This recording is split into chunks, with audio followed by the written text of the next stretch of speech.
Hey everybody, Brian from Strong Tower Fitness in Minnesota, and excited to be with you and part of the Functional Aging Summit this year. We're working on neuromechanic drills today, and these are techniques to help with the health of you, your peripheral nerves, and your client's peripheral nerves. So peripheral nerves are obviously important because they are the messengers. They carry signals from the brain, spinal cord out to the musculature and helps move your body, move your skeleton, and also stabilize joints. So pretty important for balance, pretty important for flexibility and strength too. Quick note, if you are a trainer, a lot of this is going to be applicable. The hands-on technique may or may not be. So just check with your local state. You need to know legally, can you do some hands-on work? If you can, even in that case, you're going to need to get permission from the client first. And then if you're a chiropractor, a physical therapist, a massage therapist, these techniques, the palpations, are going to be awesome for you and your client. So we're going to talk a little bit through the anatomy of a peripheral nerve, and the number one thing to know here with the anatomy and function is the most important really feature of a peripheral nerve is that it has mobility. So we want it to have good mobility, and there's two things that impact mobility of a nerve. The one is sliding within the surrounding tissue. So can the nerve slide in the surrounding muscle, fascia, and does it move well there? So that's priority number one. The first part of the techniques that we're going to work on is going to apply specifically to helping with that element of mobility. The second is more of the hands-on, and the palpation is going to apply to this component of the anatomy, but if you know a little bit about nerves, they're basically long chains of axons covered in connective tissue. So the ability of the axons to actually slide within that connective tissue is the second important element that's going to improve nerve health, nerve mobility, and again, those hands-on palpation techniques that we're going to walk through are going to be especially helpful there. We're going to jump in to working on upper body in the first half. So we have an hour today working on upper body, and then if you love it, hopefully it's helpful for you, we're going to come back with lower body, and you can watch the second hour on lower body tomorrow. So I'll have Jim come out. Jim's going to help me with working on the nerves in the upper body. All right. So we're going to start out with the median nerve. Okay. And I'm going to have you go ahead and we're going to do a little manual muscle testing today. So we always want to test and then retest to find out what impact the nerve tensioner or the nerve slider had on the muscles. So I'm going to have you take your pointer finger to thumb and squeeze nice and tight. I'm going to pry apart. Is it okay if I touch your hand? Absolutely. Okay, so we got permission, perfect, if you're not licensed. And then we're going to go ahead and I'm going to pull, and really pretty solid. Let's check left to right to kind of find out if there's a good side to work on today. And that one you can feel a difference kind of opening up a little bit. So the first of the techniques that we're going to work on for each nerve is the tensioner position. So I'm going to get on the left side. So we're going to work on left median. Have you lengthen up through the spine. So your brachial plexus, like C6, C7, is really important that you have the client lengthen up nice and tall through that cervical spine as kind of part one. Let's go ahead and extend the elbow. As you go, we want to get to a 3 out of 10 maximum tension here. So if you get past a 3 out of 10, we went too far. And so these can be used sequentially, step by step. Just make sure that you tell your client to stop at 3 out of 10. Don't go past it. So then from there, we're going to extend the wrist, extend the fingers on this side, externally rotate the shoulder, and then press down through the shoulder blade in the shoulder. And if you're at a 3 out of 10-ish, okay, good. So he is lengthened through C-spine, shoulder blades down, wrist extended, and that gets him to a 3 out of 10. So that's a tension position, and that might in and of itself be enough stimulus. If it didn't get to a 3 out of 10, the last step here would be to go head away. So let's shrug the shoulder. We'll just go right into the slider. So head away with the shoulder shrugged, and then bring your head back to neutral, press that shoulder back down. So we're going to coordinate shoulder shrug, head away, shoulder down, head in towards that side. Let's do a few more. Good. So this is a sliding technique where we're taking two parts of the nerve, in this case the shoulder and the neck, decreasing tension on one part, increasing tension on the opposite part. find sliders super effective for helping with flexibility and strength. So let's go ahead and retest. Pointer to thumb, ready, hold. Okay, that did it. We can skip palpations, we can skip tensioners on that one. But just for the sake of education, we're gonna walk through the rest of it. But that was fantastic. Big difference between first and second test. Yeah. So slider on the left median nerve would be Jim's take-home drill. So for palpation points, we have two for the median nerve. The first one, we're going to get to the inside of the biceps. So if you just externally rotate there, I'm going to come up about a third. Yeah, roll to sleep, perfect. I'm going to come about a third of the way down from the shoulder, get in here and find the brachial artery. So you should find a fairly strong pulse. I think I'm there. And then we're going to drop right inferior to that. Oh, interesting. So nerves will feel like kind of a string. So you'll feel like this band of tissue that almost feels ropey. And if the nerve's healthy, it will feel like a clean rope. If there's some adhesions or you need to maybe do some manual work in an area, it will feel grainy, almost like sandy. And actually feel a little bit of that. So this might be a good spot to do some work. So we're going to go ahead and get into that position with the external rotation. Yep. And then let's do the slider again because that was effective. And I'm just maintaining light pressure. I'm not crushing his nerve here, but just a little bit of light compression. I could also come in with like a vibration device. Sometimes those are super useful at these palpation sites. And I could also just manually kind of glide up and down the nerve a little bit with my fingers. Is this more intense than last time or not? No, that's good. Okay. And then let's go ahead and retest. So, yep. Ready, hold. And fantastic strength there again. And then the last thing that we didn't cover, we did slider, we didn't do tensioner. So in the case of the tensioner, we'd basically go with where we started, wrist extended, shoulder down, and then head away.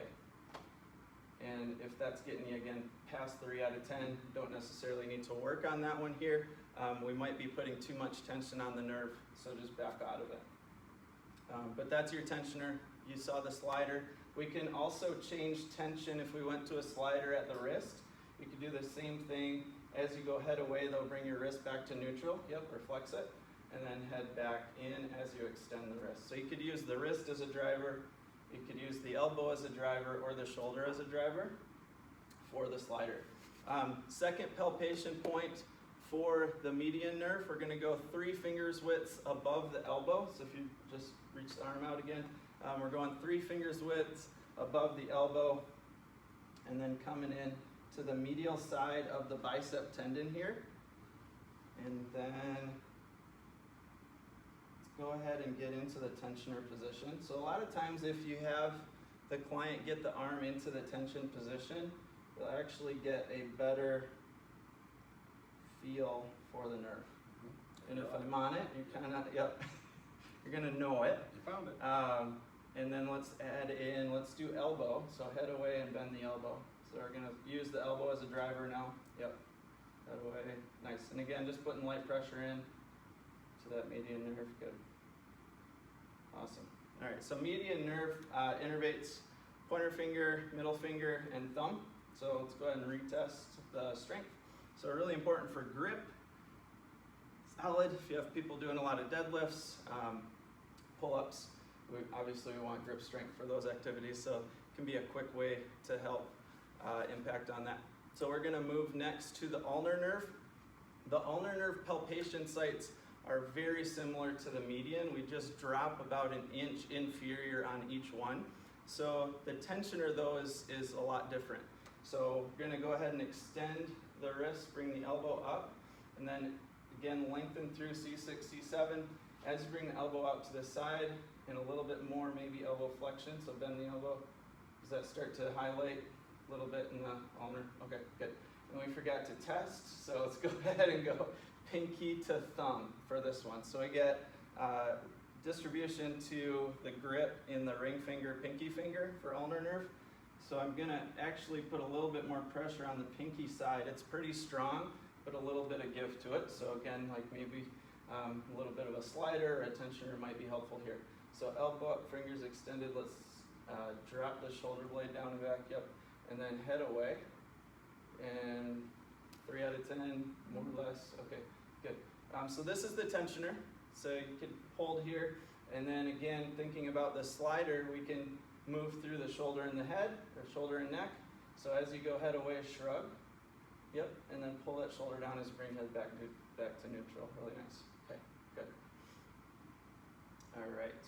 So for the, let's retest. Thanks. Ready, hold.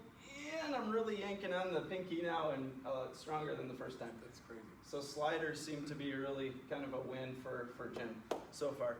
When we go to palpation sites for the ulnar, both of these are somewhat helpful to get the client into beginning that tensioning position. So let's go ahead and bring the arm up. And then with the median, we found brachial artery. Sorry. There. So we found brachial artery, went just inferior to it. If you go about another inch inferior, the ulnar sits right below the median. And are you getting some sensation out to the pinky and ring finger? Perfect. So you'll know it'll have a nervy feel to the client, and you should have that ropey feel when you palpate. So again, we could go slider while adding compression. I'll just show you the second site. So if we move down the arm, again, about 3 finger widths from the elbow. This one, I think I'm on it. Also really helpful to have them in that tension position with the elbow up. This one you'll push more down into the tricep to highlight it, whereas the median we would push more up into the bicep. So we're going down into tricep, got a little compression there. Let's try that slider again, and let's do shoulder shrug. Just stick with what works. Nice. Good. Pressure okay? Mm-hmm. So 3 to 5 of the movements on the slider usually enough. Ready, hold. Nice, okay. So left arm is getting super strong, solid. And so we're moving on. Next one we're gonna jump to is axillary. So axillary nerve is the deltoid. So kind of what people think of as the shoulder muscles, anterior, medial, posterior deltoid. The muscle test on this one, we can go, if you step forward just a half step, 90-degree elbow raise, at armpits at 90. When we do muscle testing, we're not going to actually touch the muscle being tested. We also want to initiate or let the client initiate. So I'm not going to push first. I'm going to say, go, let Jim engage the muscle, and then I actually start to create the force. And I'm kind of turning up the force like turning up water intensity on a faucet. So I'm not giving it all the force at once. I'm kind of gradually ramping that up. So you can brace as a coach on the opposite shoulder. Go ahead and go. And really we got a pretty solid medial delt test there. So let's go to the other side, just check the right, 90 degrees, nice, and ready, go. Actually, I kind of feel like we could jump to the right. I think we did. When you're talking shoulders, this one's the one to work on. All right, good.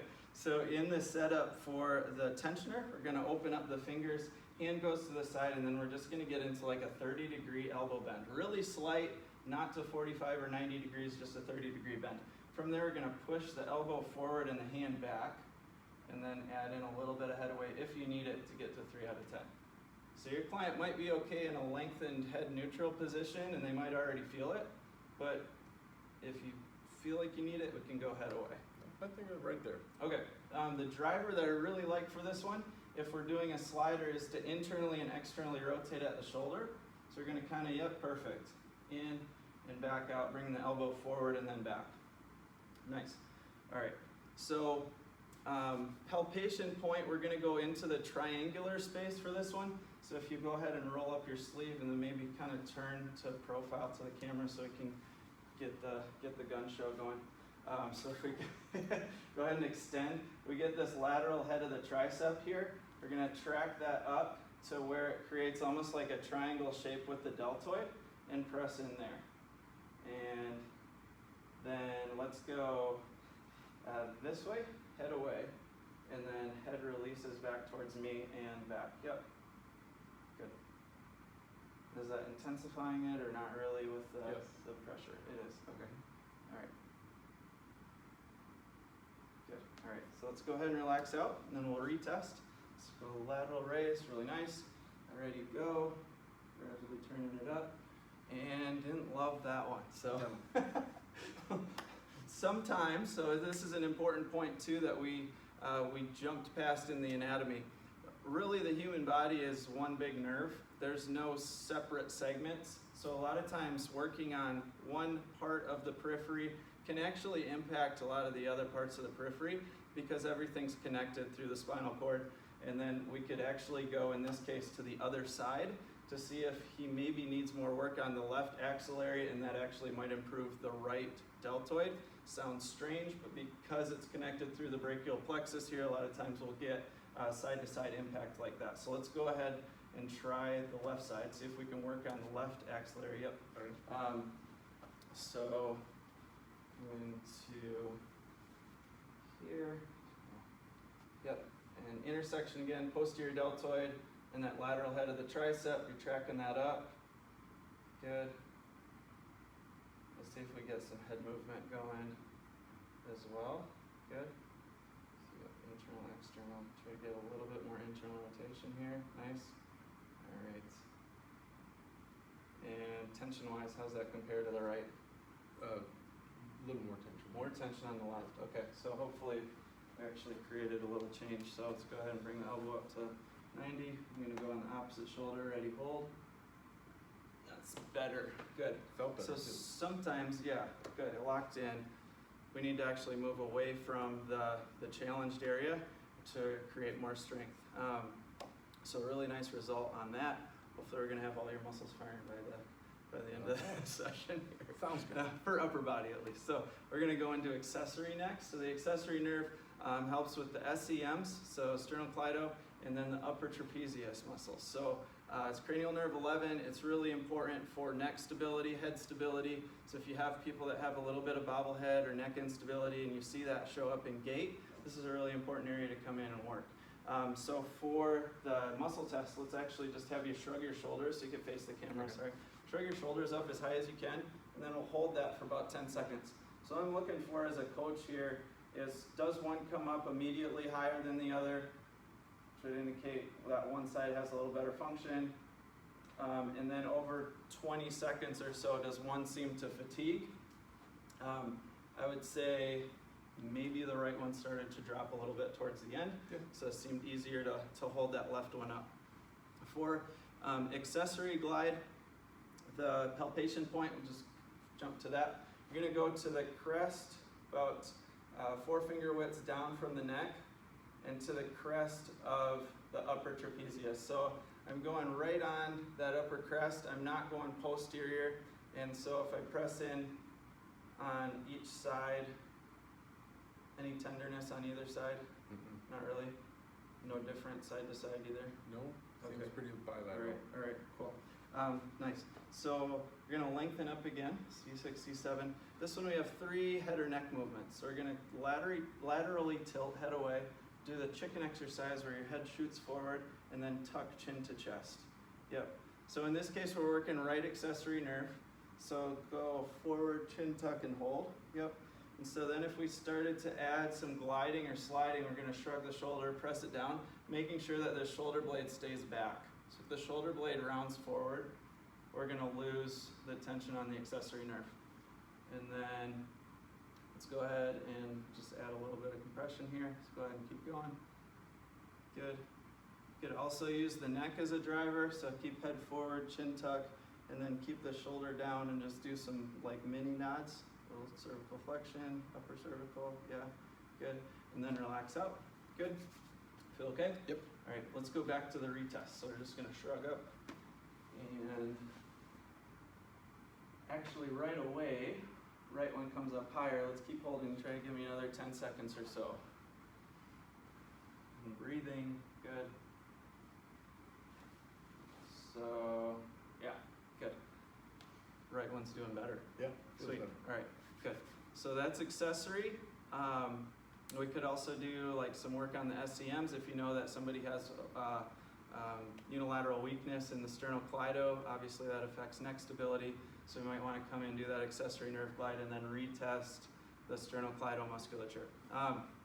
The next one, musculocutaneous, this is the gun show nerve, so innervation for biceps.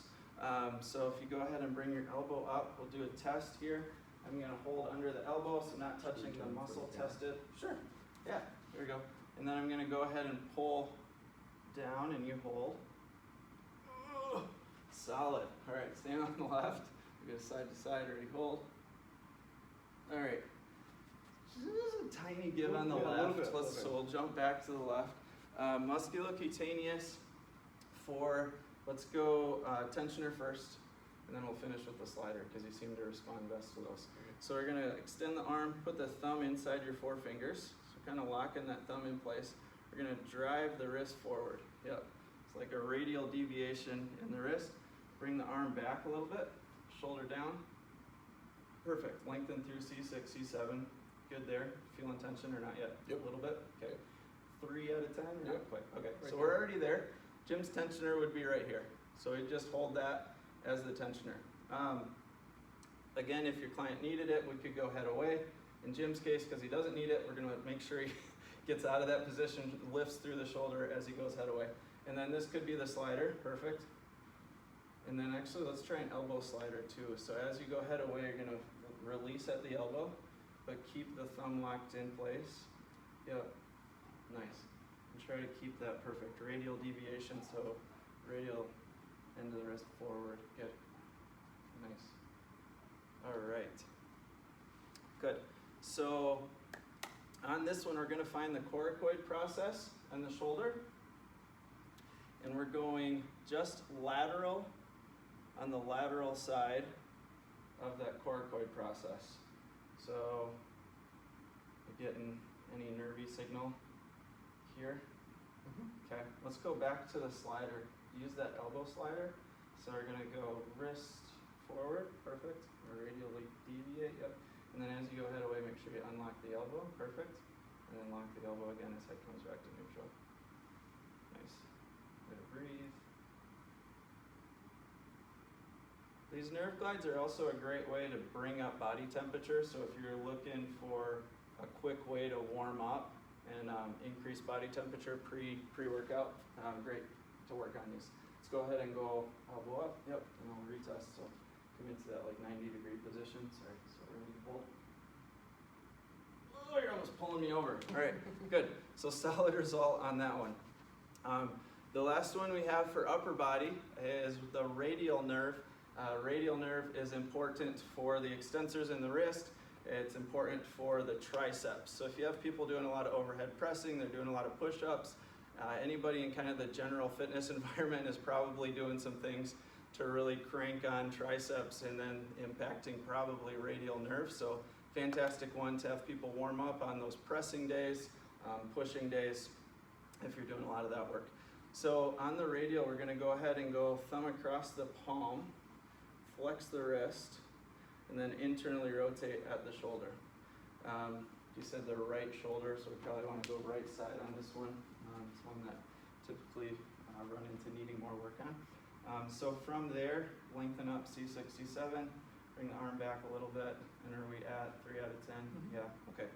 So, yep, perfect, good, yep. So the radial nerve's the longest nerve in the arm, and it comes from the posterior aspect of the arm, wraps through the elbow, and comes into the front of the arm to innervate those extensors. So we could do like an extensor muscle test.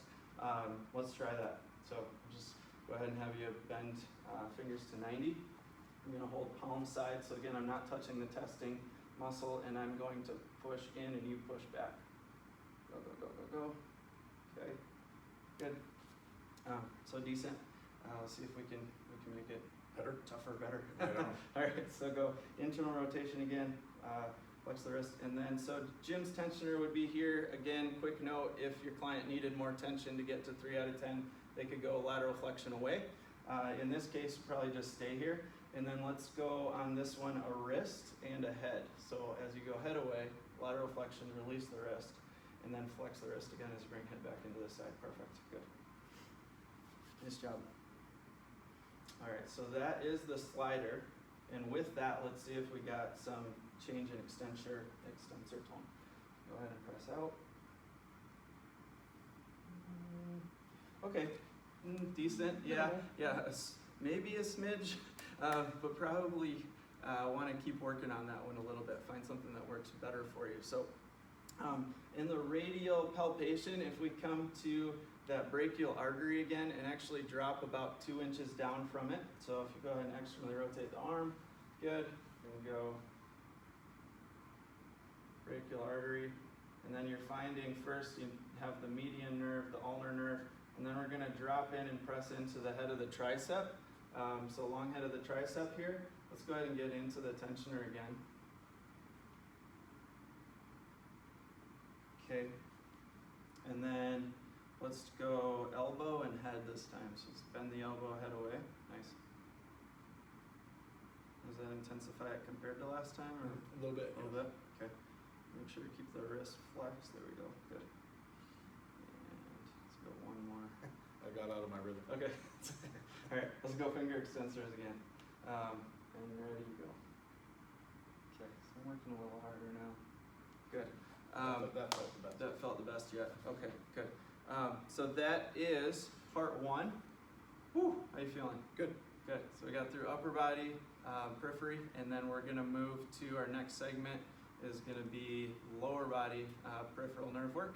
Thanks for tuning in, and we'll see you in the lower body segment.